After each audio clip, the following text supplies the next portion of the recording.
اعوذ باللہ من الشیطان الرجیم، بسم اللہ الرحمن الرحیم۔ السلام علیکم ورحمۃ اللہ وبرکاتہ۔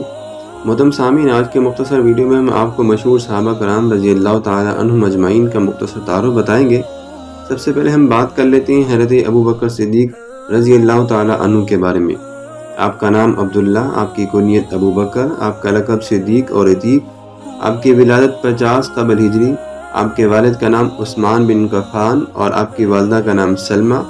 آپ کا جو پیشہ تھا وہ تجارت اور سیاست سے منسلک تھا، اور آپ کی وفات سن 13 ہجری میں نبی اکرم صلی اللہ علیہ وآلہ وسلم کے تقریباً 2 سال بعد ہوئی۔ آپ کی جو روایات کی تعداد بتائی جاتی ہے وہ 142 ہے۔ نام و نسب کے بارے میں ہم بات کر لیتے ہیں۔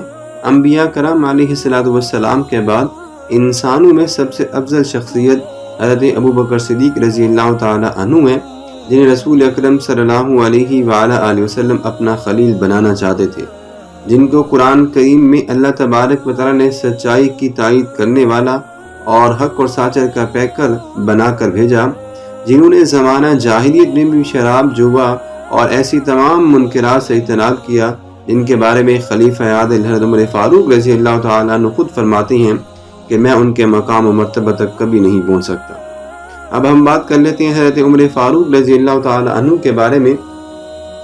آپ کا نام عمر، آپ کی کنیت ابو عبداللہ، آپ کا لقب فاروق، آپ کی ولادت 40 قبل ہجری، آپ کے والد کا نام خطاب بن نفیل اور آپ کی والدہ کا نام ختمہ بنت ہشام۔ آپ کا پیشہ جہاد اور سیاست تھا، اور آپ کی وفات سن 23 یا 24 ہجری کے آس پاس ہوئی، اور آپ کی روایات کی تعداد 537 بتائی جاتی ہے۔ آپ کے خاندان کے بارے میں اگر ہم بات کریں تو عمر بن خطاب بن نفیل کے بارے میں آ جاتا ہے کہ آپ عرب کے ایک مشہور سردار حشام بن مغیرہ کی بیٹی تھیں، آپ کی والدہ۔ آپ کا لقب فاروق کنیت ابو حفص، جو کہ آپ کی پیاری بیٹی حضرت حفصہ رضی اللہ تعالی عنہا کی وجہ سے آپ کو ملا، اور کنیت دونوں محمد صلی اللہ علیہ وآلہ وسلم کے عطا کردہ ہیں۔ آپ کا نسب نامہ جو نبی اکرم صلی اللہ علیہ وآلہ وسلم سے جا کر ملتا ہے وہ 8ویں یا 9ویں پشت میں جا کے ملتا ہے۔ اب ہم بات کر لیتے ہیں حضرت عثمان غنی رضی اللہ تعالی عنہ کے بارے میں۔ آپ کا نام عثمان، آپ کی کنیت ابو عمر اور ابو عبداللہ، آپ کا لقب ذو النورین، آپ کی ولادت 47 قبل ہجری، آپ کے والد کا نام عفان اور آپ کی والدہ کا نام عروہ۔